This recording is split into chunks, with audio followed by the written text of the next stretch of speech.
নেপাল কেন বারবার রাজনৈতিক অস্থিরতায় ডুবে যাচ্ছে, আর শেখ হাসিনার পতনের পর বাংলাদেশ কোন পথে হাঁটছে, ব্যর্থতার দিকে নাকি নতুন আশার পথে?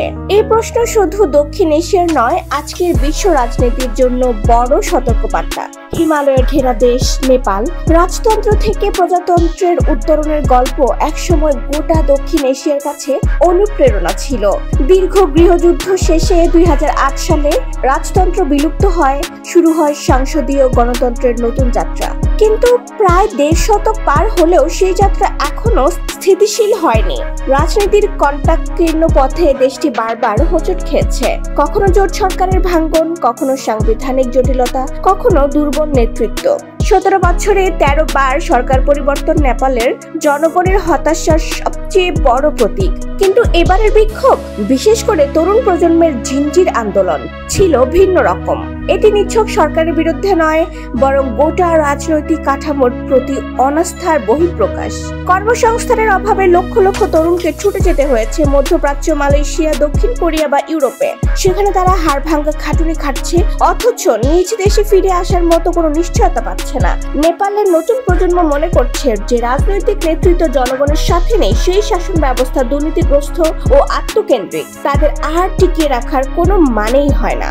সাবেক কূটনীতিক এম হুমায়ুন কবিরের বিশ্লেষণ অনুযায়ী নেপালিরা 2008 সালের পর স্বপ্ন দেখেছিলেন দুর্নীতিমুক্ত, অংশগ্রহণমূলক গণতান্ত্রিক সমাজের, কিন্তু সেই স্বপ্ন ধূলিসাৎ হয়েছে। তরুণ প্রজন্ম আজ বলছে যারা জনগণের সঙ্গে নেই তাদের বিদায় চাই। এই যেন এক নতুন রাজনৈতিক সংস্কৃতির ডাক। তারা শুধু সরকার পরিবর্তন নয়, বরং শাসন কাঠামোর মূল দর্শনই বদলাতে চাইছে।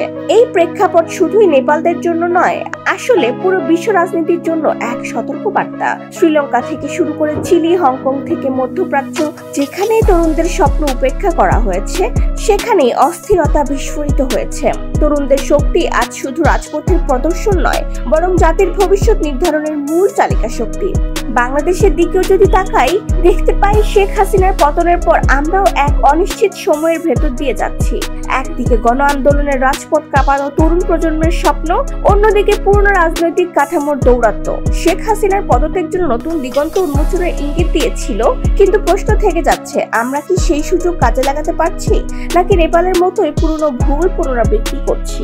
বিশ্বের রাজনৈতিক সংকটগুলোকে এক সূত্রে গাঁথলে দেখা যায়, যে দেশ তারুণ্যের শক্তিকে উপেক্ষা করে, সে দেশ বারবার অস্থিরতার গভীরে তলিয়ে যায়। নেপালের মতো বাংলাদেশও যদি তরুণ প্রজন্মের চিন্তাকে শাসন কাঠামোর সঙ্গে যুক্ত করতে ব্যর্থ হয়, তবে আমাদের সামনে অনিশ্চয়তার দীর্ঘ অন্ধকার অপেক্ষা করছে।